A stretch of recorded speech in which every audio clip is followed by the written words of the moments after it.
India की team का match है साउथ अफ्रीका के साथ, चौथा T20 है मैच, जो कि लखनऊ के इकाना क्रिकेट स्टेडियम के अंदर होगा। जहाँ का मैं रिकॉर्ड देख रहा था, वहाँ पर जो है ऑब्वियसली पहले बैटिंग करने वाली टीम जो है 5 मैचों में से 80% जो है जीती है, 20% सेकंड बैटिंग करने वाली जीती है। हाईएस्ट टोटल वहाँ पर 199 है जो कि इंडिया ने किया था। लोवेस्ट टोटल वहाँ पर जो है 99 है। और उसके अलावा लोवेस्ट डिफेंड जो है 147 स्कोर डिफेंड किया हुआ है इंडिया ने वहाँ पर। ठीक है, यानी कि ठीक ठाक है। एवरेज टोटल भी वहाँ पर ठीक ठाक है, यानी कि अगर आप 150 के ऑड बनाते हो तो वहाँ पर एवरेज टोटल बन जाता है तकरीबन 147-150 एवरेज है वहाँ पर। यानी कि ये क्रिकेट स्टेडियम जो है बॉलिंग विकेट ज़्यादा वहाँ पर मतलब कि हमें सूट करेगी। अगर मैं बात करूँ मतलब कि आप कह लेंगे जी यहाँ पर अगर आप 160 ऑड लगाते हो तो आप इन द गेम हो। लेकिन तीसरा T20 मैच जो था वो इंडिया ने अपने नाम किया था बड़े आराम से। ठीक है, चौथे के अंदर अब साउथ अफ्रीका अगर जीतेगी तो ये सीरीज़ लाइव रहेगी, नहीं तो ये सीरीज़ जो है इंडिया अपने नाम कर लेगी बड़ी आराम से 3-1 से। अब चौथा मैच जो है वहाँ पर बारिश के चांसेस भी हैं। ठीक है, मैं वेदर भी देख रहा था, तो देखते हैं जी क्या मामला होते हैं। बाकी लग तो यही रहा कि इंडिया जीतेगा आज का मैच। ठीक है, south African team come back कर रहे तो वो इलाहाबाद है, क्योंकि बुमराह तीसरा T20 मैच नहीं था, अकेला पर्सनल रीजन की वजह से वो चला गया था जी अहमदाबाद। ठीक है, चौथे में मेरा ख्याल वो शायद हो, ठीक है, या ना हो, कोई भी मामला हो सकता है।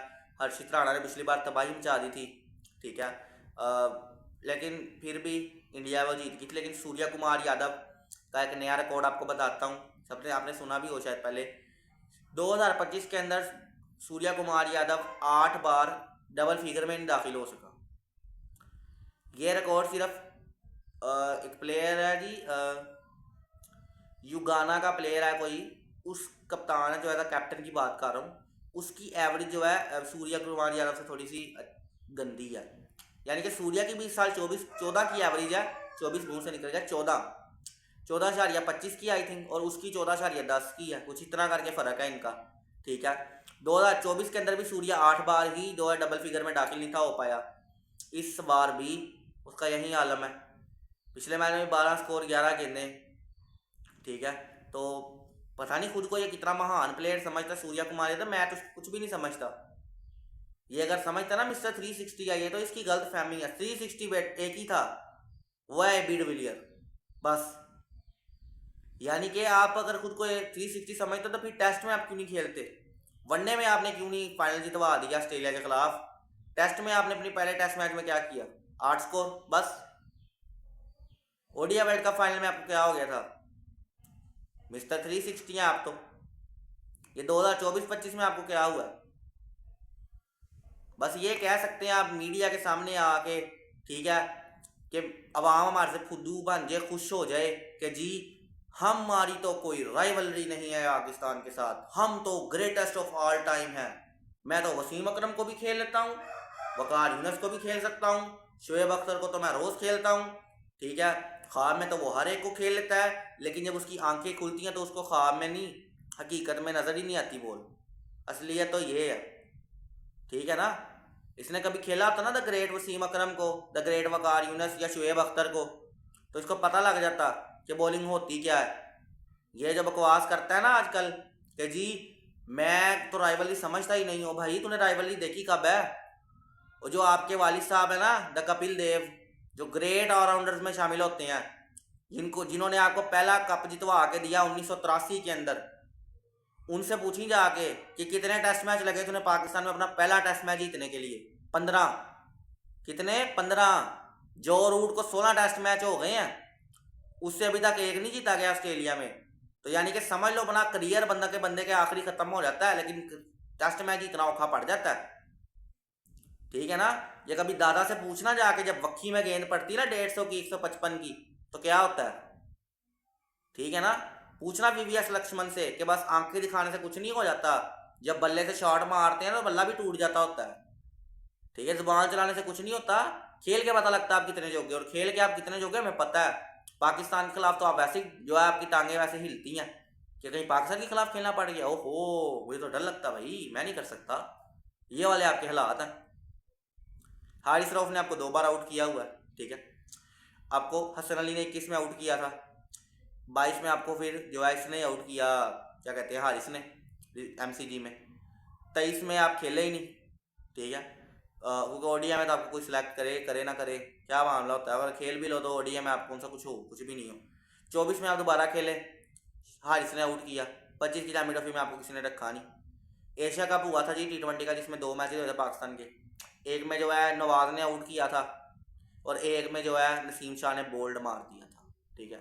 ये आपकी कच्चा चट्टा है आपका प्रॉपर करियर का पाकिस्तान के खिलाफ, ठीक है। इस एशिया कप में मुझे पता है एक आपने 40 ओवर की इनिंग खेल दी थी, ठीक है, लेकिन इससे ये साबित नहीं हुआ कि आप बहुत अच्छे प्लेयर हैं, ठीक है।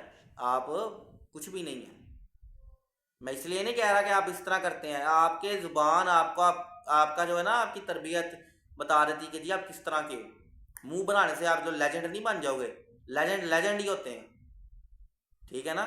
तो आप बस मुंह चलाने जोगे हो कि मैं बस अवाम को जो है बुद्धू बना रहा हूँ, पागल समझता हूँ अवाम को इस तरह कहूँगा ना कि हमें तो ट्रॉफी देने ही नहीं आए, हम तो खड़े थे, ठीक है, तो फिर अवाम पागल बन जाएगी। ये आपकी सोच है। हर इंडियन ऐसा नहीं है जैसा आप जो लोगों को दिखाते हो वो सच्चा है, लोगों को पता है। मैं हर बार मिसाल देता हूँ, वो बच्चे की वीडियो मैंने देखी थी एक, उसमें एंकर से कहता कि पाकिस्तानियों को ख़त्म कर देना चाहिए, मुसलमानों को ख़त्म कर देना चाहिए। तो उसने कहा क्यों ख़त्म करोगे भाई, क्या पाकिस्तान में मुसलमान, इंडिया में मुसलमान नहीं है, ठीक है, क्या हमें मार देना चाहिए एक दूसरे को, ठीक है, तुम तो गुनाहगार हो, तुम ये हो, ठीक है। उसने कहा तुम मतलब कि तुम तो देशद्रोही हो, ये कहा उसने।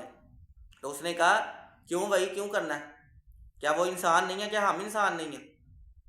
क्योंकि सियासत आ जाती है, गंदगी आ जाती है इसके अंदर, तो ये वजह है कि जी हम एक दूसरे से जो है नफरत और ये मामला, क्योंकि क्रिकेट में जब सियासत आ जाए तो फिर ये पॉलिटिशियन जो है बहुत कुछ खराबी की तरफ मामला ले जाते हैं, बाकी और कोई वजह नहीं है, ठीक है ना।